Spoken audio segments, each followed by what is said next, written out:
సత్ఫలితం దుష్కర్మ ఏవ దుష్ఫలం అత్యుత్కట పుణ్య పాపానాం సత్యం ఫలానుభవమిహం.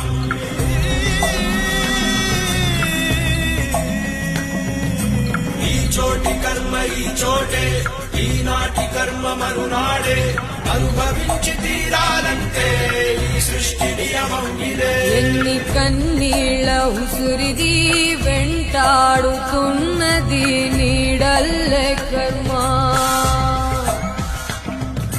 ధర్మమే నీ పాలి దండమై దండించ తప్పించుకోలేదు జన్మ. సత్కర్మభిశ్చ సత్ఫలితం